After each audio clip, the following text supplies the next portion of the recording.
परमात्मा परे है वो परे है। वो लेकिन जिस दिन ये आत्मा निर्मल हो जाएगी, जी जी जी, बस बस जिस दिन ये आत्मा परम हो जाएगी तो परम में समा जाएगी। आ जाएगी, बस खत्म। जैसे मैंने आपको बताया सूर्य का उदाहरण, जी जी, जिस दिन ये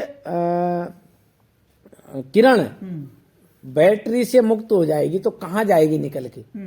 वहीं तो समा रही है ना, जिसका अंश है उसी में समा रही है। आपने देखा होगा आग, अग्नि, अग्नि का आप कितना बड़ा भी लौ बना लो, जी जी, दुनिया भर के कपड़े लपेट के लौ बना लो और उसको नीचे को करो तो अग्नि ऊपर को ही जाएगी। जी, क्यों जाएगी? क्योंकि वो अंश ही उसका है। अंश उसी का। अब हमारी रामायण में कहा कि ईश्वर अंश जीव अविनाशी, चेतन अमल सहज सुख राशि, यानी कि ये जो जीव है ये ईश्वर अंश है। ईश्वर अंश जीव अविनाशी है, अविनाशी जिसका नाश नहीं होता है। अब नाश किसका नहीं होता? आत्मा का नाश नहीं होता है। नाश किसका नहीं होता? परमात्मा का नाश नहीं होता है। परमात्मा कभी नाश नहीं होता तो ये आत्मा का भी नाश नहीं होता। तो दोनों चीज एक ही हुई या नहीं हुई? एक ही चीज हुई भाई, उसी का तो अंश है। इस दुनिया में हम कितने महल खड़ा कर लें, कैसे पुल बना लें, कुछ भी कर लें, वो नाशवान है। ये ब्रह्मांड में जो कुछ भी हम देख रहे हैं वो नाशवान है। अगर नाशवान नहीं है तो कौन नहीं है? केवल परमात्मा नहीं है। वो नहीं नाशवान, बस। तो आत्मा भी तो नाशवान नहीं है। ये भी तो इसका मतलब वो परमात्मा ही को तो अंश है। लेकिन अब हमको क्या कर दिया? हो गई, हाँ, तभी इसको उलझने पड़ती हैं। अब हमको लोगों ने समझा दिया जी। अब कह तो रहे वो, देखिए वो कह तो रहे कि आत्मा अलग है अरे भाई, हम भी कह रहे हैं आत्मा अलग है और परमात्मा अलग है। लेकिन अलग कैसे, ये समझना पड़ेगा। बस। और जब समझ जाओगे तो आप स्वयं कहोगे कि आत्मा और परमात्मा एक ही हैं। भेद कुछ नहीं है, लेकिन जे मायाधीन होके जे विषय अलग है। हाँ, तो इसलिए अलग है। अगर ये मायाधीन ना होए तो ये अलग नहीं होगी। बिल्कुल, इसीलिए देखो हम समझ नहीं पा रहे हैं ना। बस। कि हमारे को इतना गुमराह कर दिया गया, इतना समझा दिया गया ज्ञानी जी कि हम असल में समझ नहीं पा रहे हैं। अब नाना प्रकार के संत हैं इस संसार में, नाना प्रकार के पंथ हो गए हैं। जितने पंथ उतने संत। अब बेचारे शिष्य क्या करें? अरे एक तरफ तो आप बता रहे हैं कि भाई मैं तेरा क्या कहते हैं, मोह को कहाँ ढूंढे रे बंदे, मैं तो तेरे पास में। आप कह रहे हो कि आत्मा के पास में परमात्मा है, बिल्कुल सत्य है। भाई ये जो एक पेड़ है, ये शरीर रूपी पेड़ है, इस पेड़ की टहनी में एक तरफ आत्मा बैठी है, एक तरफ परमात्मा बैठा है। बिल्कुल सत्य बात है। दो चीज हैं। पास में ना हो तो सुनेगा कैसे? सुनेगा कैसे? बोले सब भाई उसी की चेतना तो है। लेकिन अब हम इसको समझ नहीं पा रहे हैं। भाई ठीक है, ये तन जैसा शरीर मिला है, इस शरीर रूपी पेड़ में आत्मा और परमात्मा दो लोग हैं। दो तत्व विद्यमान हैं। लेकिन आत्मा अलग नहीं है, परमात्मा अलग नहीं है। आत्मा इन सब का रस का भोग कर रही है। सूरत के रूप में इस शरीर में आकर के मन माया के अधीन होकर के इस सब का भोग कर रही है। लेकिन परमात्मा उसको देख रहा है केवल। वो केवल दृष्टा है, भोक्ता नहीं है। वो दृष्टा है ना। और जिस दिन ये आत्मा निर्मल हो जाएगी, मन माया से रहित हो जाएगी, है ना, मन के अधीन होना छोड़ देगी, अपने तत्व में लौट करके आ जाएगी तो परम हो जाएगी। उसी परमात्मा में समा जाएगी, है ना। जैसे आपने देखा होगा, ये पानी जो है, आप यहाँ बैठो चाहे विदेश में बैठो, कहीं बैठो, ईरान इराक कहीं भी आप जाओ, पानी हर जगह एक सा होगा। उसकी क्या पहचान है पानी की? जब पानी को हम अलग अलग करेंगे, उसके अंदर से तत्व निकालेंगे तो ऑक्सीजन और हाइड्रोजन निकलेगा। दो ही तत्व निकलेंगे ना, ऑक्सीजन और हाइड्रोजन निकलेंगे। तो ये तत्व भारत में भी निकलेंगे, अमेरिका में भी निकलेंगे, जापान में भी निकलेंगे, क्योंकि पानी एक ही है, उसके अंदर तत्व वही होंगे।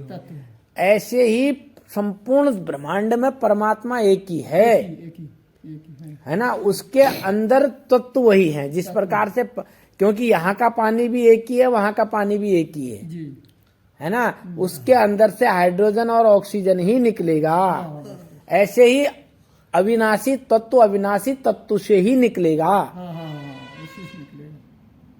है ना। ये कहीं और से नहीं आ सकता, ज्ञानी जी कहाँ से आ जाएगा कहीं और से, जगह नहीं है कोई। लेकिन हम इस बात को समझ नहीं पा रहे हैं। आज होड़ लगी है कि मैं बड़ा हूँ, मैं बड़ा हूँ, लेकिन इस होड़ में कोई बड़ा नहीं है। नहीं। हमको बड़ा बनना ही नहीं है। ना देखो आत्म तत्व का ज्ञान ना, देखिए हम इसलिए हम आपको कभी कभी कहते हैं कि ज्ञानी जी हम आ नहीं पाएंगे, जा नहीं पाएंगे, इसलिए कहते हैं क्योंकि देखो सुनना, हमारी रामायण में कहा सुन ही समझ ही लह ही ले ही अच्छत तनु, ले ही मतलब पहले मतलब सुन ही, हाँ। पहले सुनो। हाँ। रामायण में कहा पहले सुनो, हाँ। फिर समझ ही, हाँ, समझो, हाँ। फिर का लह ही, फिर लो, लेना, हाँ लेना।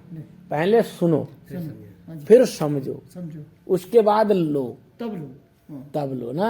हाँ जी, तो लेकिन हम सुनते हैं और समझते नहीं, और ले लेते हैं, ले लेते, बिना समझे ही ले लेते हैं। हाँ जी, और फिर हम बोलने लगते हाँ, कि ऐसा नहीं ऐसा है। हाँ, तो भाई सुनो, पहले ध्यान से वाणी को सुनो। हाँ, समझो क्या केवल सुन करके समझना है, समझना है। समझ करके उसको लेना है, लेना है, तब लेने में फायदा है। है ना? जब समझ लिए तब फिर लेने और में फायदा जब ले लोगे तो क्या होगा है। हाँ, कि वो 4 फल आपको प्राप्त हो जाएंगे। कौन कौन से 4 फल प्राप्त होंगे? जी, नाम, रूप, हाँ, धुन और अमृत। अमृत ये चीजें हमको प्राप्त हो जाएंगी। प्राप्त हो जाए। जी, अब ये चीजें हैं क्या, हाँ जी, ये भी हमको समझना पड़ेगा। हाँ, हाँ, लेकिन हम इनको समझ नहीं पाते हैं, मन गणंत बातें हम करते रहते हैं। करते रहते हैं।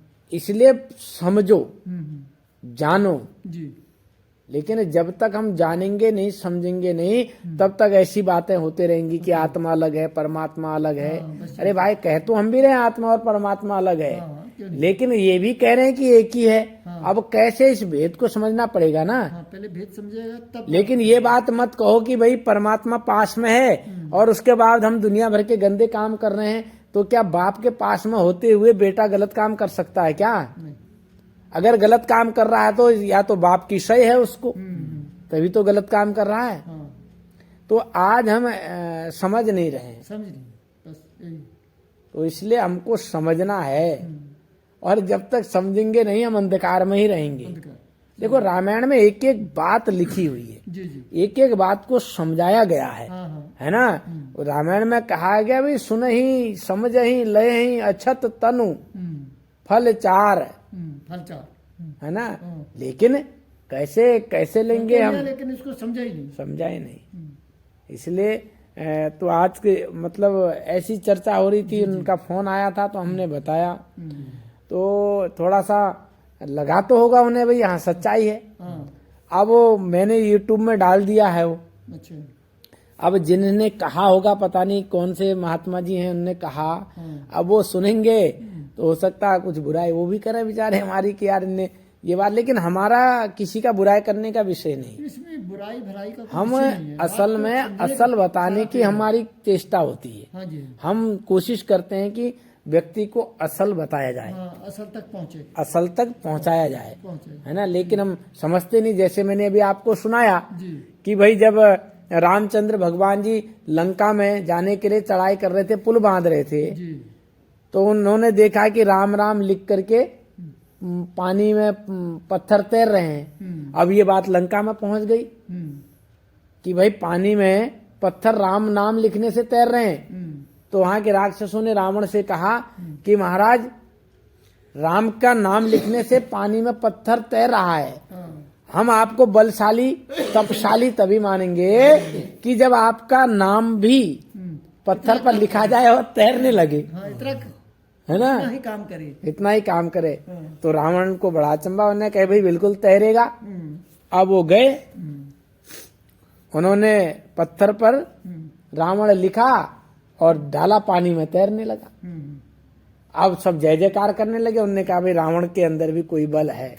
लेकिन जो पत्नी होती है वो पति की अर्धांगिनी होती है, उसके सारे गुण उसे पता होते हैं कि इसमें क्या क्या है। क्या क्या भाई, पत्नी है तो पति के सारे गुण पता होंगे ना।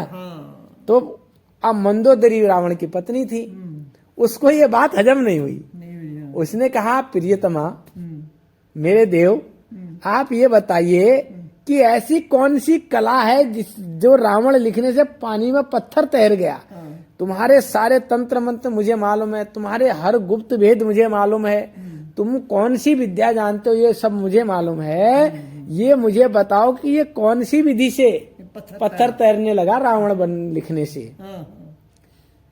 अब वो जब जिद करती रही तिरिया हट ना, हट बड़ी फेमस है, बाल हट, जोग हट और तिरिया हट, ये 3 हट बहुत फेमस हैं, है ना। बाल हट, बच्चा हट करेगा तो उसको देना ही पड़ेगा, वो मानने वाला नहीं। ऐसे जोग हट, कई आपने देखा होगा जोग हट जी, और ऐसे तिरिया हट। तो उनने रावण जब हार गया तो उनने कहा भाई ऐसा है, रावण तो मैंने उस पत्थर पर लिखा जी, लेकिन जब मैंने उसको समुद्र में डाला, हाँ समुद्र में डालने से पहले उसको कहा कि तुझे राम की सौगंध है, तो तैरना होगा। हाँ तो बोला, इसलिए वो तैरने लगा। बोला लिखा तो रावण ही, लेकिन मैंने भी राम को की ही सौगंध दी, उसकी नाम के प्रताप से वो पत्थर तैर रहा है। तो ये नाम का प्रताप है, तो उस नाम को हमको जानना पड़ेगा। लेकिन हम क्या कर रहे हैं, केवल रावण पत्थर पर लिख करके तैर रहा है ये समझ रहे हैं। नहीं भाई, उसके पीछे का विज्ञान क्या है, उसके पीछे का तर्क क्या है, ये हमको समझना पड़ेगा। लेकिन जब तक हम ये नहीं समझेंगे तब तक हमारा जीवन उद्धार होने वाला नहीं है। इसलिए हम गुमराह हैं आज, है ना, इसलिए हम गुमराह हैं। कई लोग प्रश्न पूछते हैं, कई लोग, अभी देखो जल्दी में एक व्यक्ति ने प्रश्न पूछा था, मैंने उस पर वीडियो बनाया। आप लोगों को तो ज्ञान भी नहीं होगा। देखो अध्यात्म में बहुत चीजें होती हैं जी। देखो एक अवस्था होती है जीव अवस्था, एक होती है शी अवस्था और एक होती है पी अवस्था। ये 3 अवस्थाएं होती हैं। तो उन्होंने हमसे पूछा गुरुजी ये बताइए कि जीव शिव और पी अवस्था क्या होती है, हम इसको कैसे प्राप्त करेंगे। तो जीव अवस्था में हम सब लोग हैं ज्ञानी जी, हम सब लोग जीव हैं। क्यों? क्योंकि हम मन के अधीन हैं, माया के अधीन है, इच्छाओं के अधीन है। तो जो मन माया के अधीन है वो जीव है, बिल्कुल जीव है ना। ये संसार में हम जितने लोग भी हैं इच्छाओं के वश में है, मन के वश में है ना, माया के वश में है। तो ये हमारी जीव अवस्था है। इसके बाद आती है शी अवस्था। शी अवस्था क्या होती है? जीव अवस्था से थोड़ा ज्ञान हो जाना। जैसे आपने देखा होगा बड़े बड़े सिद्ध महापुरुष होते हैं, वो घर बार तो छोड़ देते हैं, माया तो छोड़ देते हैं वो, लेकिन मन के अधीन फिर भी रहते हैं। मन का अधीन नहीं छोड़ते हैं। वो होती है शी अवस्था, सिद्ध पुरुष होते हैं वो। जैसे आपने देखा होगा जीव आप दूध मान लो, जीव दूध मान लो, और दूध से जब दही बन गई तो वो शी अवस्था हो गई, क्योंकि पहले तो दूध था और दूध से कुछ अच्छा बना, लेकिन क्या बना? दही बना। दही बनाना, लेकिन दही भी सफेद और दूध भी सफेद, फर्क तो कुछ नहीं हुआ ना। लेकिन है अंतर, उनमें अंतर है, क्योंकि वो दही बन गया तो लेकिन अब वो एक दूसरे में मिल तो सकते हैं, मिल जाएंगे, रह नहीं सकते, है ना, रह नहीं सकते। हाँ, लेकिन उसके स्वाद में फर्क होगा, है ना, रह नहीं सकते तो। लेकिन क्या है, ऐसे ही जीव से थोड़ा ऊपर उठने के बाद ब्रह्म स्थिति आ जाती है, ब्रह्म स्थिति आ जाती है, वो शिव स्थिति होती है। जैसे दूध से दही बन जाना, और दही को मथ करके मक्खन निकाल करके घी बन जाना, वो पी अवस्था होती है। मतलब कि उसमें मिल जाना नहीं, दूध और दही से अलग। घी को आप दूध दही में मिला नहीं सकते हो, फिर नहीं मिलेगा, वो ऊपर तैरने लगेगा, क्योंकि वो उन दोनों से अलग अवस्था हो गई, अलग। दूध और दही तो दूध दही बन सकती है, दही दूध में मिल सकती है। ब्रह्म ज्ञान होने के बाद भी आप जीवावस्था में आ सकते हो, गलती कर सकते हो।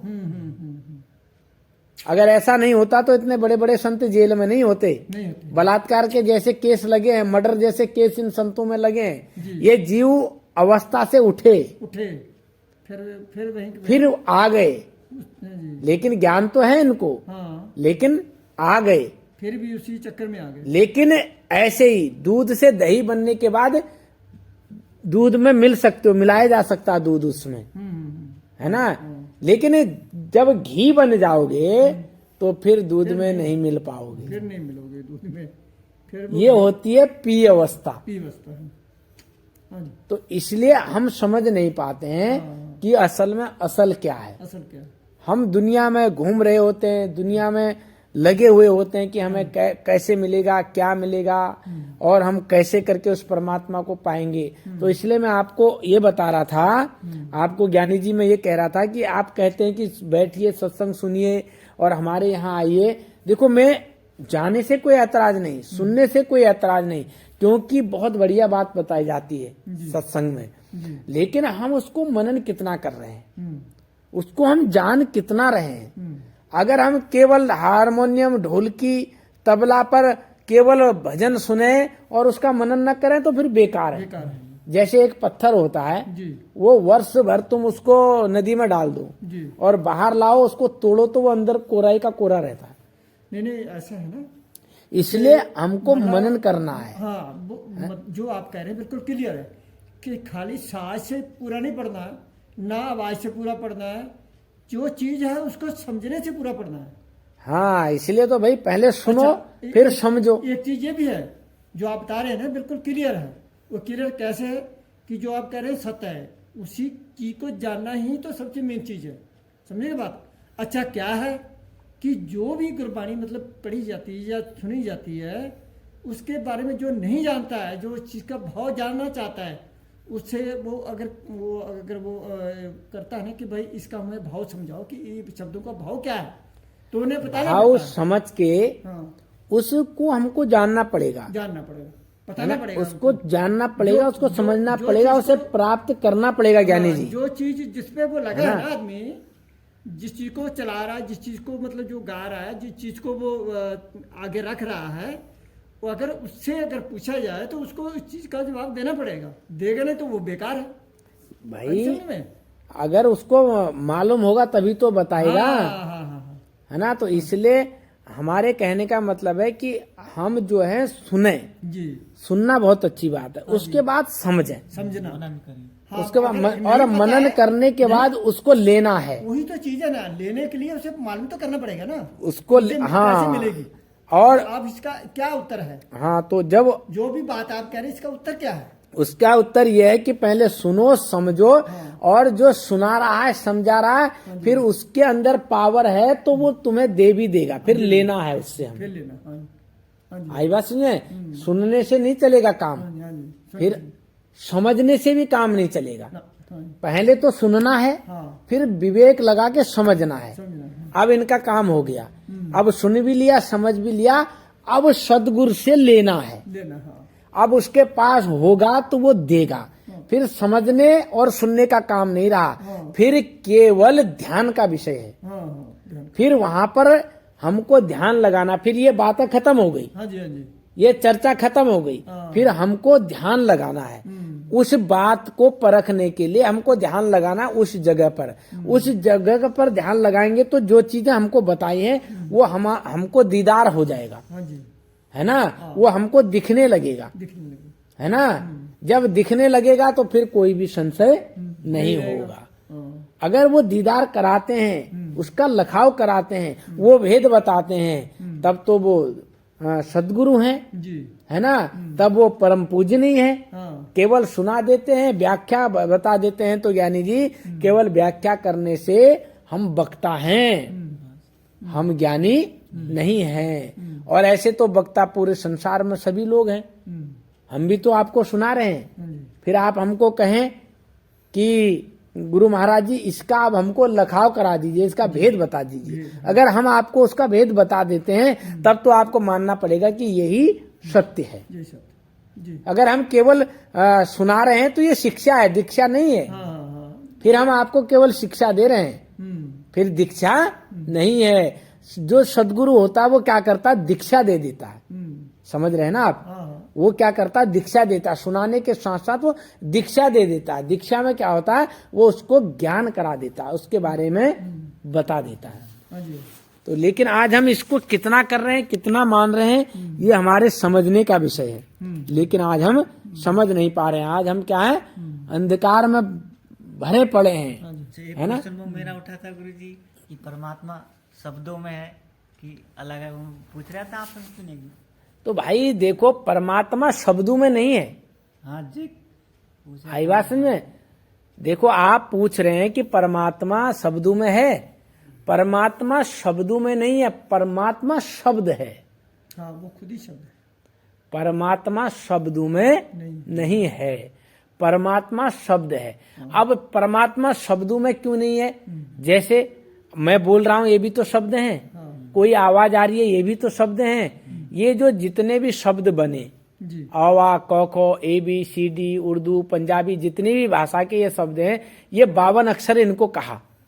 ये तो अक्षर तब बने जब ये सृष्टि बनी। वो परमात्मा तो उससे पहले भी था ना।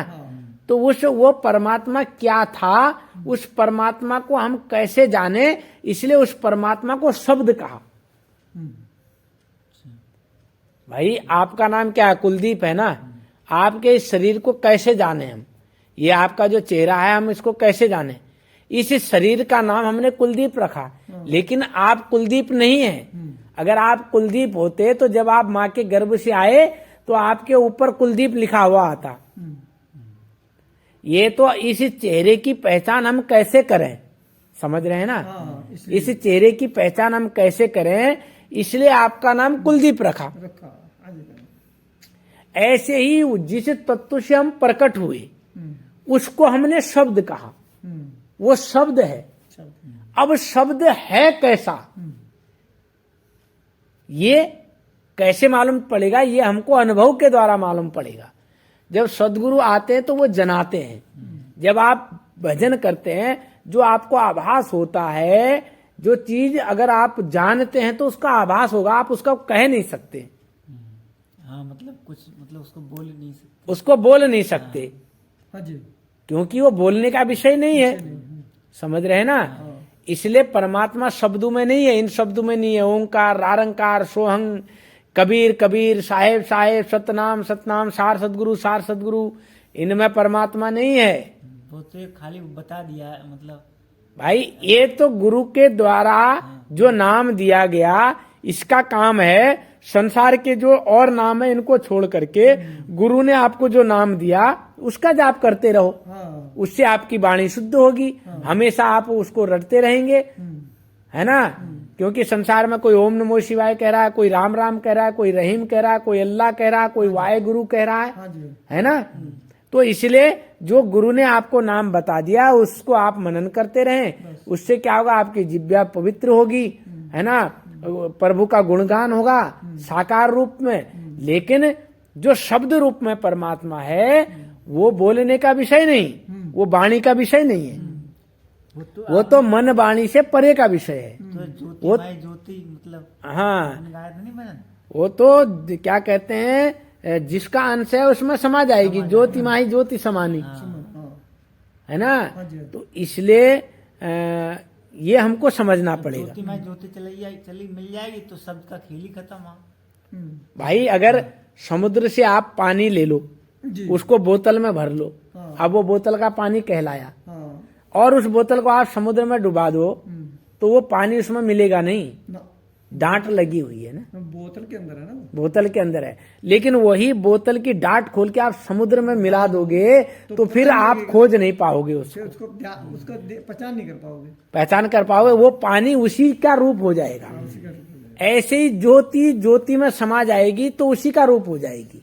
ये आत्मा परम आत्मा में समा जाएगी तो उसी का रूप हो जाएगी। समझ रहे ना? तो इसलिए हमको समझना है, भ्रम में नहीं रहना है। और कोई प्रश्न नहीं? तो इसलिए समझो, जब तक समझोगे नहीं तब तक ज्ञान होगा नहीं, है ना? केवल मैं ज्ञानी हूँ ज्ञानी हूँ ज्ञानी हूँ कहने से ज्ञान होने वाला नहीं। ऐसे तो ज्ञानी बहुत लोग रहे, हाँ जी, है ना, बहुत सारे लोग ज्ञानी हैं। हाँ जी, तो ज्ञान तो तब है जब हम ज्ञान तत्व को जान लें। हम्म, भाई ज्ञान किसको कहा, हाँ जी। ये भी तो समझना पड़ेगा ना।